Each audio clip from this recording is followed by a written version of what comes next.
All right, can you hear me okay? All right, comments. Well, for most people in the United States, the American Revolution has been reduced to a summer barbecue. The 4th of July, with flags and fireworks and George Washington. And in school in the United States, we learn about the Boston Massacre, the Boston Tea Party, the Stamp Act, the Ride of Paul Revere, the first battles at Lexington and Concord, the Battle of Bunker Hill, the Declaration of Independence, about the hard winter at Valley Forge, finally the surrender of the British troops at Yorktown, the U.S. Constitution, the Bill of Rights, and we hear about Ben Franklin and his inventions, and also about his adventures with the ladies in Paris and London. And that's about it. But obviously this is a very superficial understanding of what happened, and it misses the essence of the question. Unfortunately, many historians, including many Marxists, they present a caricatured version of the U.S. Revolution. Many even deny that it was a real revolution at all.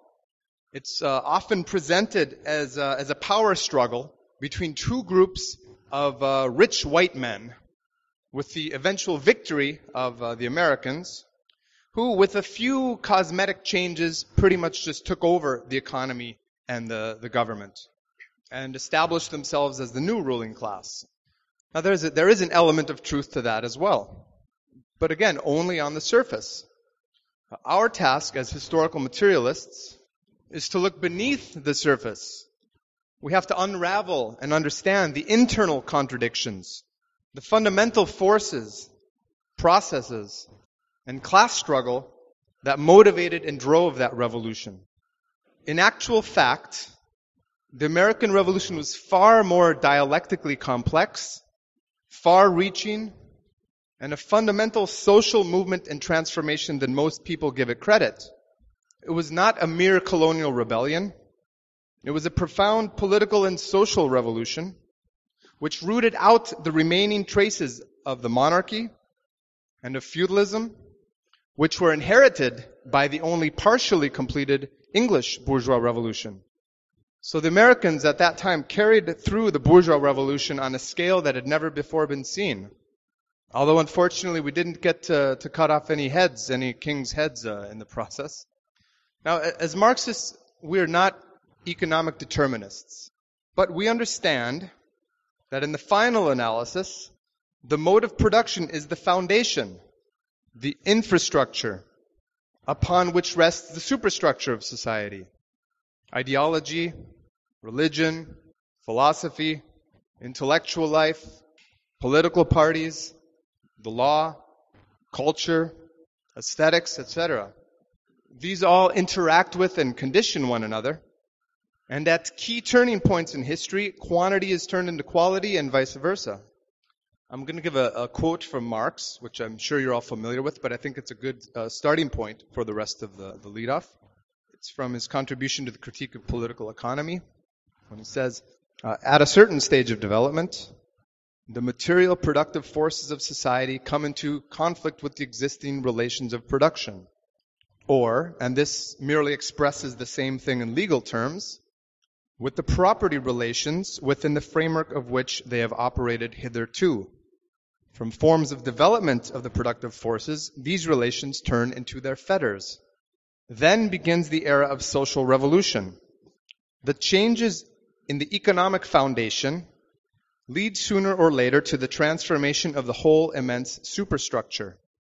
No social order is ever destroyed before all the productive forces for which it is sufficient have been developed, and new superior relations of production never replace older ones before the material conditions for their existence have matured within the framework of the old society. So this must be our starting point in analyzing the dynamics of the American Revolution, or any other revolution, including those that we are living through and preparing for today. The American Revolution, it was a prelude to the Great French Revolution. It anticipated what was to come soon thereafter all across Europe. And at the heart of the revolution was the antagonism between the remnants of feudalism, which were planted artificially on the shores of the Americas, and the new bourgeois society. In a way, you could say that feudalism broke at one of its weakest links, in a place where capitalist relations had developed to the point where they could challenge the remains of the old system. Now, feudalism did not develop organically in the Americas. There weren't centuries of the rule of lords and of kings and the tremendous power of the church to smash. But there are actually many aspects of feudalism that were alive and well in the 13 colonies, 13 American colonies. For example, there was a system of entail and primogeniture, which were designed to keep property, inheritance laws to keep property within a single family line. There were tremendous landed estates, many of them far bigger than the biggest estates in Europe. Some as large as 6 million acres, which is the equivalent of 1/5 of the state of Virginia, like 1/5 of Denmark, maybe, or something. In New York's Hudson Valley, there were huge manorial properties, huge manors where the farmers, they didn't own the land; they just worked the property of someone else. In the western part, there were huge areas of land that were reserved exclusively for the king, even though he had never been there. The tallest and the straightest trees were reserved for the king's navy. And in some cases, there were feudal dues, like quit rents, that were actually imposed and collected on people who worked the land. Quit rents, feudal dues, taxes. In 9 of the 13 original colonies, there was a state church. And the big landowners and the merchants, the big merchants, they wanted to be like Europeans, like an aristocracy. And as in Europe, it was a society with very clear hierarchies, very clear social obligations. And you want to talk about uneven and combined development. You had chattel slavery, indentured servitude on a mass scale. You had a combination of pre-feudal, semi-feudal, and semi-capitalist relations, all on top of a vast, unplowed continent, full of natural resources, and inhabited by millions of primitive communists who spoke thousands of different languages. Now, by the late 17th century, the English had a fairly firm grip on North America. They'd pushed out the Dutch, the Swedes, the Finns, the Germans, and others who had tried to gain a foothold. And up until the Revolution, most Americans considered themselves subjects of the British Crown. They may have had this or that disagreement with the mother country, but above all, they saw themselves as Englishmen, especially in relation to the French, who still controlled an important part of the continent. But although it was mostly English, it was a real ethnic and cultural melting pot, not to mention a class melting pot, from the very beginning of the country. As I said, you had Dutch, you had French, English, Scottish, German, Spanish, Native Americans, Africans of all different backgrounds, and more. You had all kinds of different people came to the New World. You had soldiers, you had artisans, farmers. This is an English lesson for the translators, English test. Bakers, machinists, criminals. You know about that, yeah? Lawyers, skilled craftsmen, unskilled craftsmen, traders, trappers, merchants, bankers, preachers, fishermen, smugglers, rich, poor people too, religious outcasts, and 35% of the people were either slaves or indentured servants. Now, all of this was put on a wild and often hostile environment with a very different kind of flora and fauna, not to mention the millions of Native Americans. So this led very early on to a very unique situation. You had unique social and cultural, political and religious institutions. And over time, these diverged from the mother country. And people started to think of themselves not just as Englishmen, but as a Massachusetts man or a Virginian. We have a Massachusetts man right over here. So over time, these peculiar institutions in this new world put their stamp on the people. But there was so much land available that it was hard to keep free labor working for you when they could just move west and get their own land. The rugged individualism and the frontier spirit that's typical of many Americans has its origins in this period. So this led to an increased dependence on indentured servants and on slaves. They started using more slaves and indentured servants. In 1676, 100 years before the Declaration of Independence, there was a rebellion in Virginia called Bacon's Rebellion, in which black and white indentured servants united. They actually marched on the state capital of Jamestown and burnt it to the ground. And fearing that class unity of blacks and whites, and since people with black skin would be more easily identified if they caused trouble or tried to escape, this began the preference towards having black slaves as opposed to indentured servants. So the class struggle was alive and well from the earliest days of the U.S. Over time, there was a growing national identity. There was a common history. The language started to diverge, as we can see. And eventually, there was the need for greater political and economic independence. So over a period of several decades, centuries, imperceptible to the people who were living through this process, a new society started to develop within the womb of the old. And once the material and objective conditions had ripened sufficiently, the subjective factor began to develop as well. That is, the consciousness, the revolutionary consciousness and the growing radicalism of the U.S. Bourgeois. And above all, the willingness of the laboring masses to fight against their conditions. A historian named Charles Andrews, I think, sums it up nicely in the following quote. He says, "On the one side was the immutable stereotyped system of the mother country, based on precedent and tradition, based on precedents and based on tradition, and designed to keep things comfortably as they were. On the other side, you had a vital, dynamic organism containing the seed of a great nation, its forces untried, still to be proved. It is inconceivable that such a connection should have continued long between two such yoke fellows, like oxen in a yoke.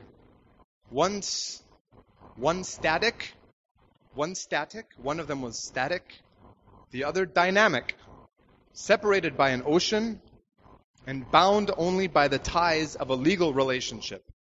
So you had a young, fresh bourgeoisie sitting on enormous economic potential just waiting to be unleashed. But in order to unleash that potential for the benefit and enrichment of the Americans, as opposed to the benefit and enrichment of the British, they required the more efficient and stable confines of their own nation state. Now, as for the British, they wanted to maintain their stability, their hierarchy, and the profitability of their growing empire. And they ensured this by exerting very strict control over their colonial satellites, especially when it came to access to markets, to credit, manufacturing, trade, and so on. Now, as the contradiction between the new society and the old society intensified, the British tried harder and harder to keep their grip. They suspended political liberties. They censored the press. They set up arbitrary courts and imposed taxes. They seized properties. And they brought British troops in and put them in people's homes and in their cities. This naturally led to growing resentment amongst the colonists and the desire for greater freedom, for greater autonomy. But in addition to the antagonism between the colonies and their master, as I said, there was also a class struggle developing from the beginning of the United States. Many of the first colonists were political or religious exiles, like the Puritans, exiles from the English Revolution. And they brought with them very revolutionary democratic traditions. Especially in New England, they established very unique or very interesting institutions like the town hall meetings, like a community assembly. They had armed people's militias and a relative degree of religious tolerance. But at the same time, from the very beginning, there was always a ruling class ruling over the rest of the colonists. And in that struggle between the classes within the colonies, the British always supported the side of reaction. For example, it was British troops that put down Bacon's rebellion. So this growing sentiment of being a new nation, a different nation, cut across class lines. And over time, the up-and-coming American bourgeoisie was laying the foundations of the unprecedented explosion of the productive forces that came afterwards.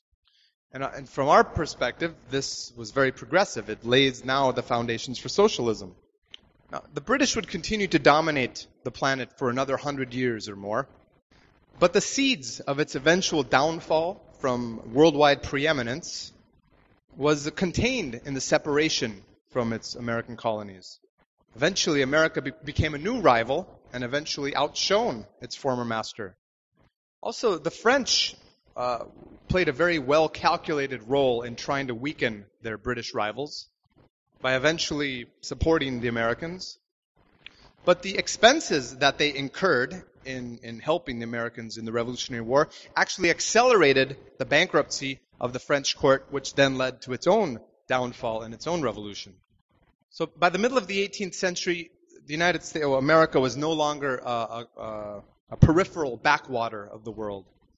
By 1776, 1 in every 4 Englishmen lived in the American colonies. It had a population of 2.5 million people, and it was an important component of the British Empire. Now, the Americans had enjoyed for a long time the special privileges of being part of the empire. But at a certain point, they outgrew their baby clothes and they wanted to stand on their own. So the colossal potential of America to become a powerful commercial and maritime power, like the British, was increasingly restricted by the British. The colonies were expected to trade exclusively with British merchants, instead of being able to trade wherever they wanted on the world market.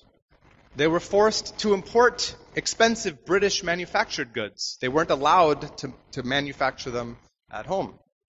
Even though they had plenty of natural resources and an increasing ability to produce things there, they were expected to be just a supplier of raw materials. They were forced to borrow money from British banks, and many people, especially the planters in the South, the plantation owners, were terribly indebted and would never get out. And as the British imposed more tariffs and duties and restrictions, the colonists would try and get around these restrictions through smuggling and so on. But eventually even that was not enough. And these constraints on the development of the means of production and taxes imposed on them from 3,000 miles away became intolerable. Now in Europe, England and France went to war, the 7 Years' War. In the Americas, it's known as the French and Indian War. And in the Americas, it ended in 1763 with the defeat of the French. 1763, sorry. So after that defeat, the French weren't so much of a threat anymore. After the defeat, the colonists weren't threatened by the French anymore. And the economy of the Americas was starting to develop further at that time. And right at that time also, the British wanted to impose new taxes to help pay for the war that they had waged to protect the Americans. Now, Americans only paid 1/25 of the taxes paid by people living in England. They paid 1/25, 1/25 of the taxes that people in England paid. But even this became too much for them. Why should they take all the risks while people living comfortably in London got all the benefits? Now, many people in the colonies were very loyal to the British Crown. They were called Tories, and we kicked most of them out to Canada afterwards. But they were doing very well. They were the representatives of the crown, and they got power, they got land, they got governorships, and so on. But as far as the ordinary masses, they not very content with their life. They increasingly were opposed to what they saw as the occupation of their country. So different layers of society started coming together in their opposition to the British. For a time, the interests of various classes came together. For example, around the Stamp Act, protests against the Stamp Act in 1765. So sort of the period of national unity and sort of general euphoria and agreement against the common enemy.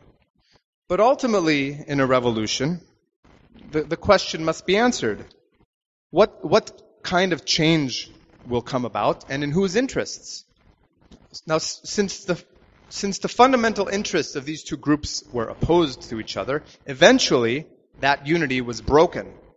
Example, as we see in every revolutionary process, ultimately of reform versus revolution, of cosmetic changes to society or a fundamental change in society. And once the break with England actually came, it was even more polarized, with most of the rich Tories remaining loyal to the crown and most of the poor people siding with the rebellion. And the way that the rich and the masses expressed their frustrations was also very different.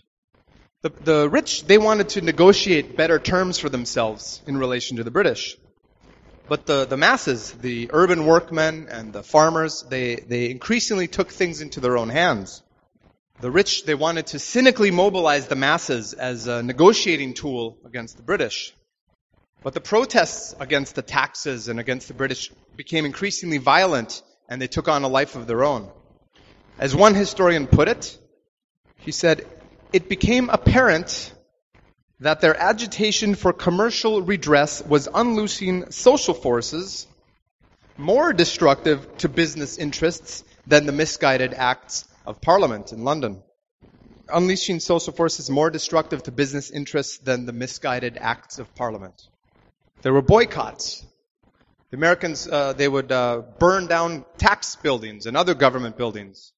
There would be mobs of people that would take the British officials and tar and feather them. You guys do that here? And as in all revolutionary processes, the consciousness of the masses was being transformed.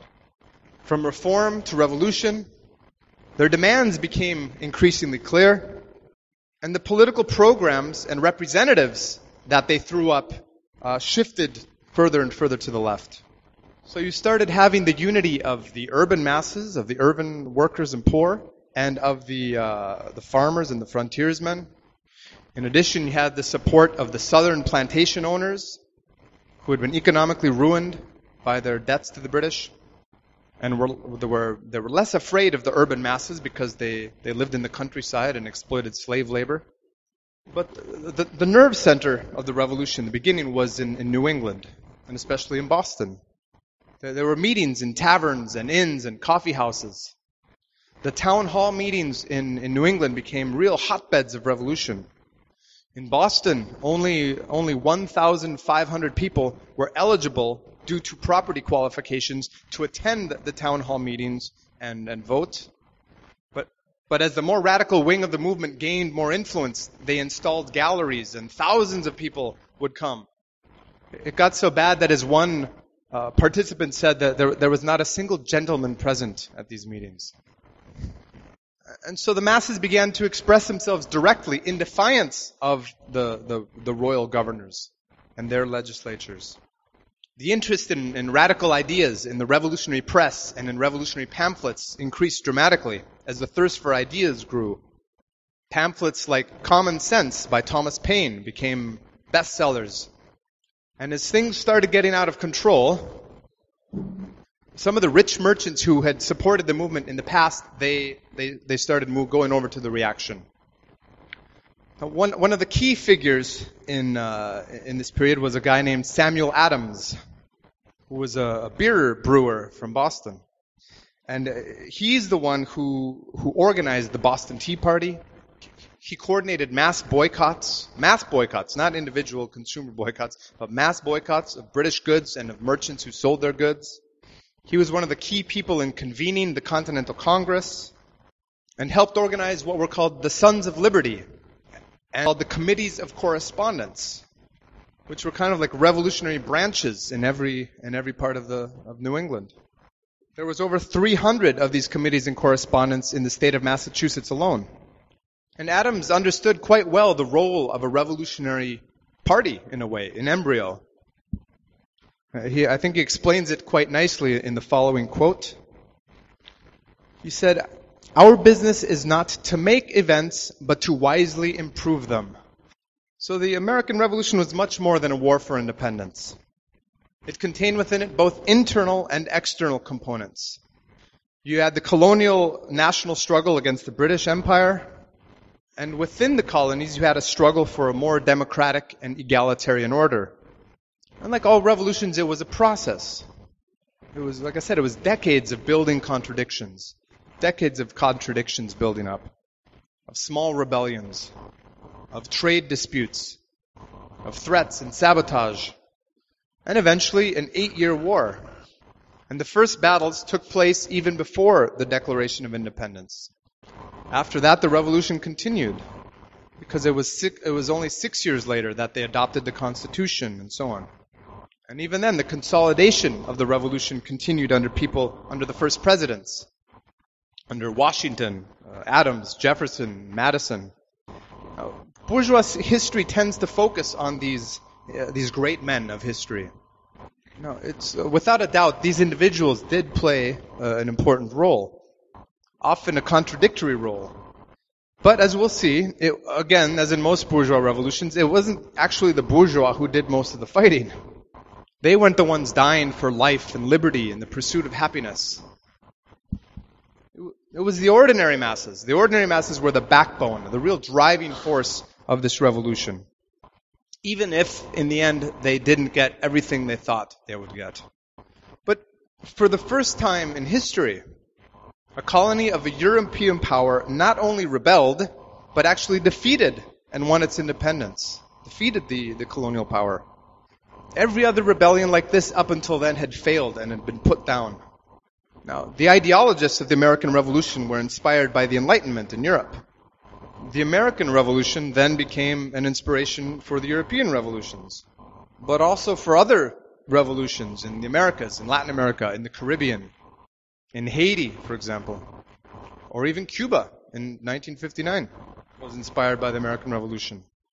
Now, these days in the U.S., and maybe here too, if you hear the word militiaman, I don't know what you think. But in the U.S., we think of right-wing, neo-fascist, crazy Tea Party people with camouflage fatigues patrolling the border for illegal immigrants. But in the American Revolution, in the early days, the militiamen, they were also known as Minutemen, because they were ready at a minute's notice to go to defend the community. They were a true example of the armed people. They were a volunteer army of the masses. Now, remember, at this time, the British Army was the most powerful, intimidating, deadly force on the planet. And yet, this ragtag group of colonists, they did more than just harass the British with guerrilla tactics, with Native American tactics. They actually defeated the British in a handful of important battles. Now, none of their victories were crucial strategic victories that threatened the domination of the British. But they were important morale boosters for the colonists and their cause. Now, the first battles in the Revolution took place in a couple of places in Massachusetts called Lexington and Concord. And the British were actually on their way to arrest Sam Adams to prevent him from going to the Continental Congress, which would eventually declare independence. But these small skirmishes were a spark that lit up the colony's resistance against the British. These small battles, were a spark that lit up the broader resistance. Boston was a city of maybe 20,000 people at that time, 25,000, maybe. And yet, after those battles, 20,000 people from all around the area, from Massachusetts, New Hampshire, Vermont. They came and they surrounded Boston, and they besieged the British army who were trapped in Boston. This was a popular uprising, a mass uprising against the state power. It was the ordinary working men, the farmers, the mechanics, the artisans. It was an anticipation of the early armies of the French Republic. Now, eventually, they formed a real army, quote unquote, the Continental Army under George Washington. And this was an attempt to exercise some control over the rebellion. But it was always a far less professional force than the British, than the Redcoats. But the colonists were inspired. They had something to fight for. They were fighting for freedom, for liberty, for a better life. And even those that didn't fight in the army, many people supported the cause. They provided food and supplies. They manufactured muskets and ammunition and cannonballs. They bought bonds from the new government, the Continental Congress, to help fund the war effort. However, again, as in all revolutionary wars, this was not a simple linear affair. It wasn't just the good colonists on this side and the bad British on the other side. It was a living struggle of forces. And the result of the war wasn't a foregone conclusion. I mean, you look at the Canadians, they still have the British Queen on their money. Now, as I said earlier, many Americans remained loyal to the British, and they wanted to remain with the crown. So it wasn't just a war against the British. It was actually, there was a civil war taking place in the Americas as well. Now, it's estimated that 400,000 Americans total fought in the Revolution. 400,000. But about 50,000 of them fought with the British. Boo. And they supplemented the British regulars, and the British also brought in Hessian mercenaries, German mercenaries. Now, at some points in the war, George Washington's troops were only 12 or 15,000 people, and the Tories provided as many as 50,000 at some times. So that was quite a number of people supporting the British. The Americans, they lived in very bad conditions as well. They were plagued by disease, by starvation, by desertions, poor leadership, a Continental Congress that was always fighting and wouldn't give them enough supplies, enough money. There was corruption. And yet, after 8 years, they finally wore the British down. And once the French came in with thousands of troops and the Navy, that tipped the balance. Now, a lot of people say that the Americans were completely incompetent during the Revolutionary War. It's true that the Americans spent most of their time, trying to avoid the British. And it's true that George Washington, he was no Napoleon. He was a lot taller, for starters. But he did have his moments, as well as wooden teeth. You gotta give the guy a break. He had wooden teeth, But most importantly, he understood the role of morale in war, and he knew how to play to public opinion. There were some key victories, like the Battle of Trenton in New Jersey, which showed that in small engagements, the U.S., the American forces could win. Just 1 week before this battle, the army was disintegrating, and the rebel cause looked like it was finished. So George Washington took his troops, he crossed the Delaware River and came down and surprised the Hessian troops that were there. And some people say that the Hessians, they were all drunk and hung over anyway. But they captured hundreds of these guys, and it was a big moral boost for the cause. As far as the British were concerned, they were even more incompetent. They were completely useless. Remember, no colony had ever defeated the British Empire, so they assumed eventually they would win. Naturally, they were British, so they were much more concerned with the next society ball in Philadelphia or New York than preparing the troops to go fight, these jokers in the woods there. But ultimately, the side of right and the side of history were on the side of the Americans. The British, they had a conscript army, a mercenary army. They were fighting to preserve the wealth and the privileges of the Tories and of the British Crown. British were busy with their own wars in Europe, and eventually they were worn down. So say what you will about, the aristocratic George Washington and these other founding fathers, but it did take some courage to rebel on that scale against the British Empire. They would have been executed for treason if they had failed. But we, again, have to emphasize the key role played by the ordinary masses. Or as Sam Adams called them, the two venerable orders of men styled mechanics and husbandsmen, the strength of every community. Anyway, the workers and the farmers, that's what he's talking about. So I hope it's clear by now that the American Revolution was not just a simple disagreement between, wealthy gentlemen. And the social transformations that resulted from the Revolutionary War were also very significant. The social transformation that resulted was significant. It was not merely a political revolution, but a social revolution. In fact, in relation to the size of the population at that time, the American Revolution resulted in some of the biggest expropriations of private property in the history of the world. In the state of New York, for example, all lands of the crown were taken. 2.5 million acres of manorial estates were expropriated. One family, called the Van Rensselaer family, their estate was the equivalent of 2/3 the size of the state of Rhode Island, a very large property. The Phillips estate, which was 300 square miles, it's like 500 kilometers. In North Carolina, in the south, a guy named Lord Granville, he owned 1/3 of the state. That was taken away. The same kind of thing happened in places like Pennsylvania or in Virginia. In Virginia, the Fairfax estate, which was 6 million acres, was taken over, even though he was not a Tory loyalist. They still took his property because it was a remnant of the old system. These properties were then broken up into thousands of small parcels and sold off.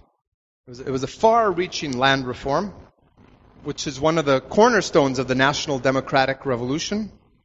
The inheritance laws I referred to earlier, entail and primogeniture, the inheritance laws, they were abolished. You had the rise of a new class of small independent farmers, and millions of dollars were expropriated in other forms of property, personal wealth, and so on. Now, the property requirements for voting were loosened up. You no longer had to own land in order to be able to vote. The state churches that existed in some of the states were eliminated. There was separation, at least on paper, of church and state. And even though slavery continued, and it gained a new lease on life early in the next century. Slavery was abolished in 6 of the states immediately after the Revolution. 6. And thousands of slaves were granted their freedom, also in the South. And legally, at least, the slave trade was eventually ended, even though it continued illegally. A nouveau riche appeared, a new ruling class, almost overnight, as the lawyers and the skilled craftsmen and the merchants and the bankers, they rose up to fill the vacuum that was left after the defeat of the British. Also, the vacuum that was left by the Tories who fled the country. They estimate that at least 100,000 and possibly 200,000 Tories fled the country, mostly to Canada, some to Britain. Now again, in relation to the population of the country, this was 10 times more people than fled the French Revolution. Possibly, it's definitely one of the biggest political and economic emigrations in history, in modern history. Now again, these were the richest of society, the cream of the colonial crop. They estimate that at least half of the richest people in New England, the states in New England, and New York fled the country. Many of those Tories who did stay, they lost their wealth, their property, their titles, and they had to just become more or less ordinary citizens. So the young American bourgeoisie had power in its hands now. And it proceeded to establish the structures, the laws, and institutions that it needed to defend their interests and to enrich themselves, of course. And it used the state power. It took full advantage of the new state power to root out the old elements from the old system and to build really solid foundations to prepare for its eventual rise to domination.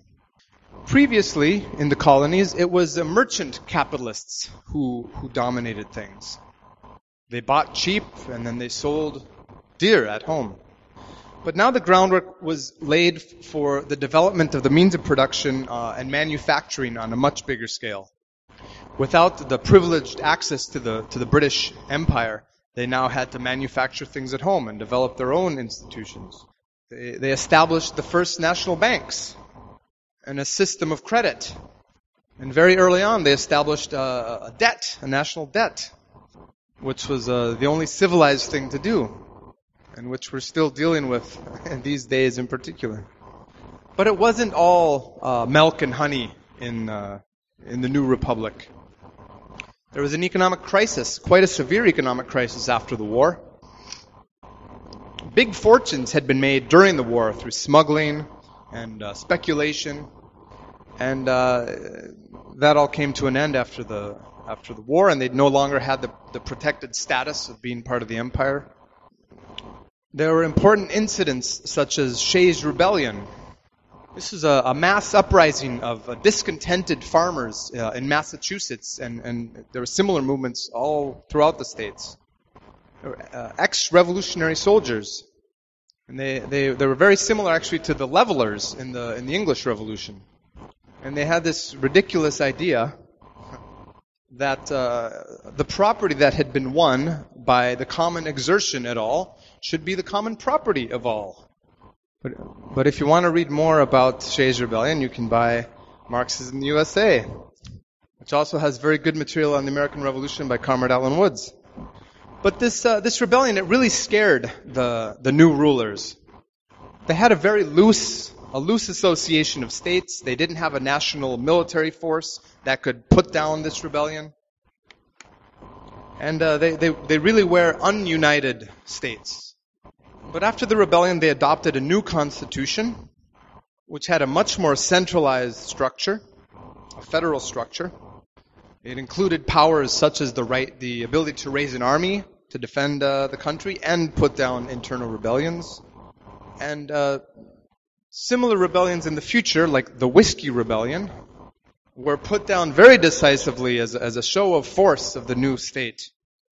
Now, the rapacious and audacious nature of U.S. capitalism was apparent from the very beginning. A guy named Alexander Hamilton was the first Secretary of the Treasury. And this really was like putting the fox in charge of the henhouse. As I said, during the war, they had sold bonds to raise money. But these pieces of paper were completely worthless by this time.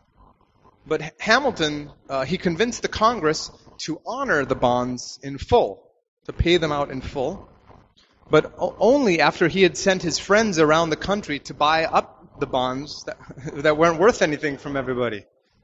Now, Alexander Hamilton was killed in a duel with a guy named Aaron Burr.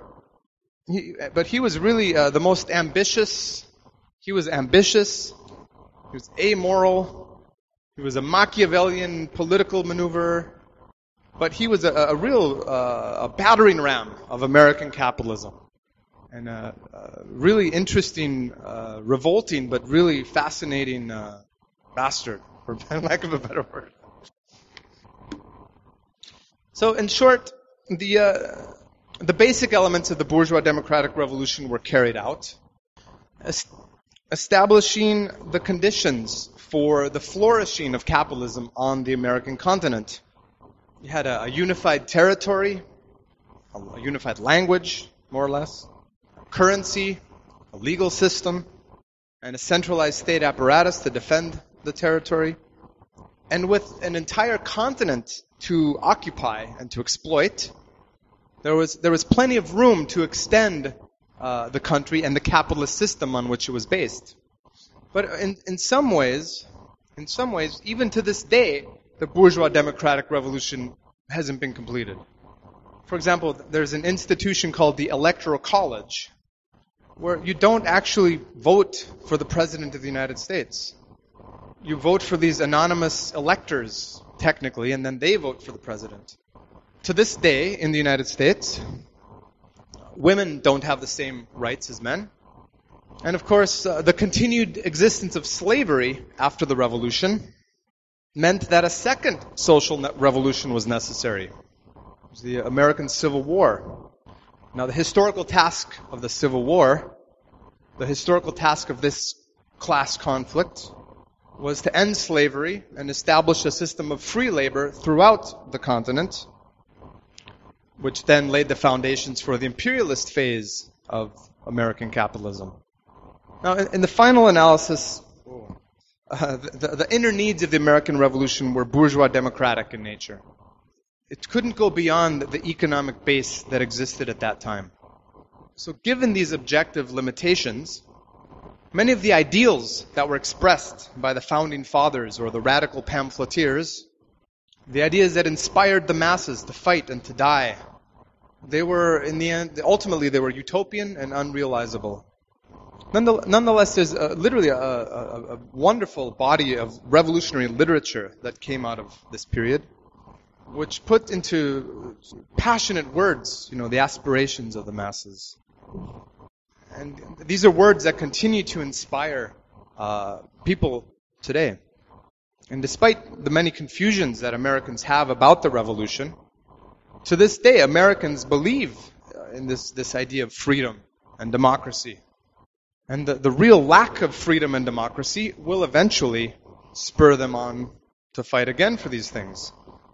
Now, the Constitution eventually, it disregarded women and slaves and Native Americans. But nonetheless, the ideas in the Declaration of Independence, for example, were very powerful.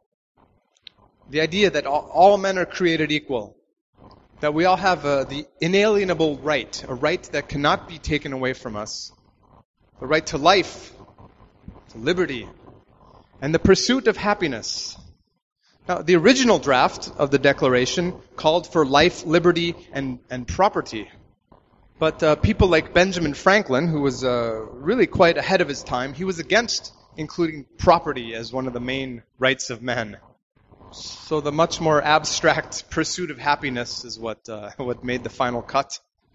But Benjamin Franklin, for example, he thought that society was, quote, property was a creature of society. That it was a social thing, that it should be taxed in order to fund society. So many of the words and the ideas of the American Revolution will come back to haunt the American capitalist class today. For example, the Declaration of Independence, it says the following: whenever any form of government becomes destructive of these ends, that is, it's of life, liberty, and the pursuit of happiness, it is the right of the people to alter or abolish it, and to institute new government, laying its foundation on such principles and organizing its powers in such form as to them shall seem most likely to affect their safety and happiness. In other words, if we don't like this government, we have every right to change it. The man who drafted the bulk of the Declaration of Independence, Thomas Jefferson, he believed the following. He said, "The tree of liberty must be refreshed from time to time with the blood of patriots and tyrants. It is its natural manure. It is its natural fertilizer, manure." He was also in favor of revisiting the Constitution every 20 years. They didn't see the Constitution as a final document that should last hundreds of years. He felt that as society changed and developed, the institutions should change and develop. So these were very bold ideas, especially in a time when the world was dominated by kings and nobility. Now, economic reality obviously eventually asserted itself. And the U.S. Constitution became the supreme guarantor of property rights. It's a really remarkable model of bourgeois democracy. of democracy for the rich, for the capitalists.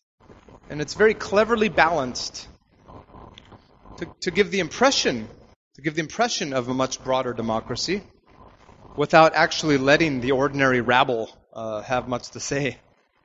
Most of the founding fathers, they saw themselves, they really were admirers of the old Roman Republic. They were fans of the Roman Republic. And they saw themselves as a modern version of the noble patricians, and that they would wisely rule over the ordinary plebeians. But we know how the Roman Republic ended up, with the consolidation of power in fewer and fewer hands, and the eventual rise of the Roman Empire, and also the fall of the Roman Empire. So like all bourgeois revolutions, what began as a highly progressive historical development was eventually transformed into its opposite. The U.S. is now the most reactionary power on the planet. And it's one of the most undemocratic and economically unequal countries in the world. The Americans are now occupying other countries. They're fighting against enemies that don't fight fair. They fight like Native Americans. They have their own Hessian mercenaries, like Blackwater, companies like that. But this too will be dialectically transformed into its opposite. And I think as Marxists and as internationalists, we have to always remember that. So the real roots of the American Revolution should inspire us. It was an example of the class struggle. It inspired thousands of ordinary American men and women to fight and die to change their society. Lenin understood this. Lenin wrote a letter to the American workers. And here's what he had to say about the American Revolution. The history of modern civilized America opened with one of those great, really liberating, really revolutionary wars, of which there have been so few compared to the vast number of wars of conquest, which, like the present imperialist war, were caused by squabbles among kings, landowners, or capitalists over the division of usurped lands or ill-gotten gains. That was the war the American people waged against the British robbers who oppressed America and held her in colonial slavery in the same way as these civilized bloodsuckers are still oppressing and holding in colonial slavery hundreds of millions of people in India, Egypt, and all parts of the world. So the class struggle and the embryo of genuine working class consciousness was present from the very beginning in the United States. The U.S. now has a mighty working class, and its consciousness is growing. And this is precisely why the American ruling class have stripped the revolution of its real class content. They don't want Americans to remember what really happened. The role of the masses, the expropriations of lots of property. These kinds of precedents might give people the wrong idea, because the historical record shows that revolutions and expropriations of property are not un-American. So, comrades, there's many lessons I think that we can draw from the American Revolution that we can apply to our understanding of revolutions generally, and which can help us in preparing the revolutionary subjective factor today. The American Revolution, it was the first clearing of the decks of capitalism. So it was a historically progressive development. It was further consolidated by the Second American Revolution, the Civil War. And now the ground is being prepared for the Third American Revolution, the Socialist Revolution. Now, the American Revolution, and I'm talking about the one that's developing right now, is an indispensable part of the world revolution. And I think, comrades, we should have absolute confidence that the American working class will do its part in helping to achieve the liberation of the whole of humanity, to free the planet from the chains of capitalist exploitation, and to completely transform human history forever. Thanks.